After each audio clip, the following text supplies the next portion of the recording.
do you believe that we have enough strategic leverage with US to reverse or soften these measures? Of course, we will get to know on 1st of August, hopefully. Do we have anything to bring it to the table, like, or the story is a begging ball saying that, okay, we have defaulted, give some tariff relief?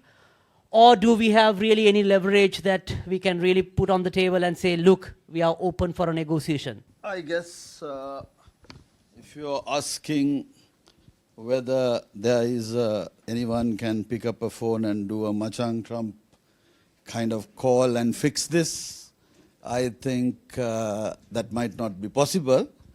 And also, I guess there's no point talking to anyone else actually, because actually most of the decision making, the style of decision making is very personalized. The first thing we need to kind of get our minds around is, what does softening mean?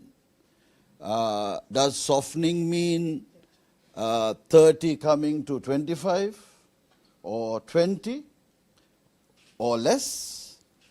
Or is softening meaning that we are going, that's in absolute terms, is it that we are going to comparatively with our other competitors have some space? The third aspect which we wouldn't know and must worry about in future is what are going to be, what might be knock-on effects, secondary tariffs, which could be imposed on raw materials which go into our products. But I think on the strategic leverage aspect, there is some difficulty in dealing with this particular situation because it is a single plane issue. It is on trade. So you don't have too much leverage. The EU's GSP Plus has some leverage. You get your Human Rights Act together, then you will have what is there. Here, that opportunity is not there. Thankfully, the human rights issue is not there. And that is, from a Sri Lankan perspective, something which, given the prominence the US was playing in the early period, that is somewhat a salvation. Now, in the past, always, the US-Sri Lanka relationship has been either we are with them or we are against them. We never have been able to get it to a point which was sustainable.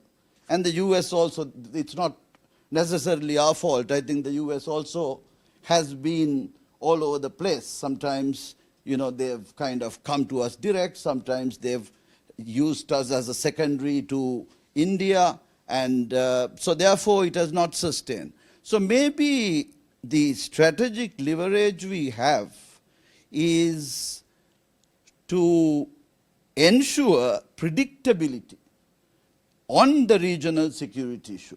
And when I mean predictability, I don't mean that we must bandwagon with the United States.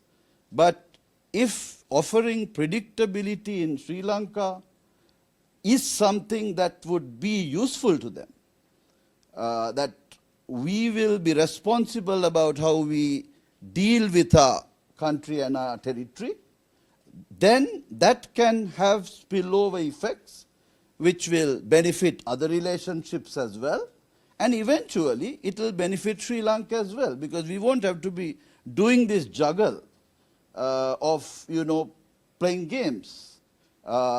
We must win the respect of all our interlocutors that there is something predictable about Sri Lanka's foreign policy, that what is today will, all things being equal, be the same tomorrow. So I think that, I think, is the strategic leverage we could use to try to ensure that we get a fair shake.